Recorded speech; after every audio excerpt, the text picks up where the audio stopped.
আসসালামু আলাইকুম। ইহুদিরা কেন অন্য জাতিগোষ্ঠীর মানুষ হত্যা করতে কার্পণ্য করে না? কেন অন্য জাতিগোষ্ঠীর মানুষদের হত্যা করতে তাদের বিবেক জাগ্রত হয় না? কেন তারা অন্য জাতিগোষ্ঠীর মানুষদের হত্যা করতে কুণ্ঠিত হয় না বা কষ্ট পায় না বা তাদের মানবিকতা জাগ্রত হয় না?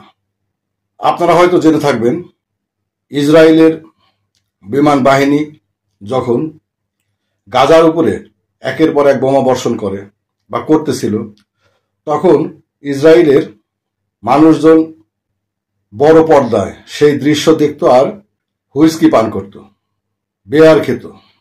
কয়েকদিন আগে, এই 2-3 দিন আগে, ইউরোপের একটা এয়ারপোর্টে ইরানি এক মহিলা, একজন মা সন্তান নিয়ে দাঁড়িয়েছিল। পিছন থেকে একজন ইহুদি এসে সন্তানটাকে তুলে আছাড় মারে। বাচ্চাটা সবেমাত্র হাঁটা শিখেছে, এইরকম একটা বাচ্চা। তার মধ্যে এতটুকু খারাপ লাগে নাই, এতটুকু সে কষ্ট পায় নাই যে একটা বাচ্চাকে, একটা মানুষকে সে তুলে আছাড় মারতেছে। সেই বাচ্চাটা এখন কমায়, বাঁচবে কিনা বা অলরেডি সে মারা গেছে কিনা সেটা, সেই খবর আর আমরা পাই নাই। এই যে নৃশংসতা অন্য জাতিগোষ্ঠী মানুষদের প্রতি, ইহুদিদের, এই নৃশংসতা কেন তাদেরকে এতটুকু কষ্ট দেয় না? কেন তাদের মধ্যে মানবিকতা জাগ্রত করে না? কেন একজন ইরানি বাচ্চাকে তুলে আছাড় মারতে বা মেরে ফেলতে তাদের এতটুকু কষ্ট হয় না? এর মূলে আছে তাদের ধর্মীয় কিছু বার্তা। বর্তমানে ইহুদিদের যে ধর্মগ্রন্থ তাওরাত, আমরা যেটা চারটা আল্লাহ প্রদত্ত 4টা ধর্মগ্রন্থ, তাওরাত, জবুর, ইনজিল, কোরআন, সেই তাওরাত ইহুদিদের ধর্মগ্রন্থ। বলে নেওয়া ভালো যে অরিজিনাল তাওরাত বর্তমানে নেই। এই তাওরাত অনেকবার পরিবর্তিত হয়েছে, তারা পরিবর্তন করেছে তাদের নিজের স্বার্থে। এই তাওরাতের মধ্যে একটা বিষয় সন্নিবেশিত আছে, সেটা হচ্ছে সেখানে বলা হয়েছে যে সৃষ্টিকর্তা একমাত্র ইহুদি জাতিকেই মানুষ রূপে বা সর্বশ্রেষ্ঠ মানব রূপে বা সর্বশ্রেষ্ঠ সৃষ্টি রূপে, আশরাফুল মাখলুকাত রূপে পৃথিবীতে পাঠিয়েছেন। আমাদের ধর্মে যেরকম বলা হয় মানুষ আশরাফুল মাখলুকাত এবং মানুষের জন্য বাকি সবকিছু সৃষ্টি করা হয়েছে, ইহুদিদের ধর্মগ্রন্থ অনুযায়ী বা ধর্ম অনুযায়ী শুধু ইহুদি জাতি হচ্ছে আশরাফুল মাখলুকাত বা শ্রেষ্ঠ জীব।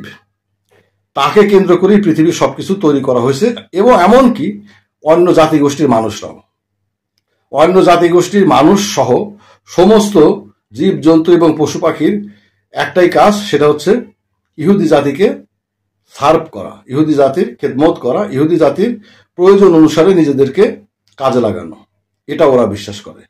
কাজেই আমরা যেরকম মনে করি গরু, ছাগল, ভেড়া, মহিষ সহ সমস্ত পশু পাখি আমাদের জন্য তৈরি করা হয়েছে, কাজে এদের মাংস খেতে আমরা কার্পণ্য বোধ করি না, এদেরকে জবাই করতে আমরা কার্পণ্য বোধ করি না, তেমনি ওরাও মনে করে যে এই পশু পাখির সাথেও অন্যান্য জাতিগোষ্ঠীর মানুষরাও তাদের জন্যই সৃষ্টিকর্তা সৃষ্টি করে পাঠিয়েছে। অতএব তাদেরকে তাদের প্রয়োজনে যদি কথা না শোনে হত্যা করতে দ্বিধা করা উচিত নয়, এবং এইটা তাদেরকে কোনোভাবেই ব্যথিত করে না, তাদের মধ্যে কষ্টকে জাগ্রত করে না, তারা দুঃখ পায় না, কষ্ট পায় না।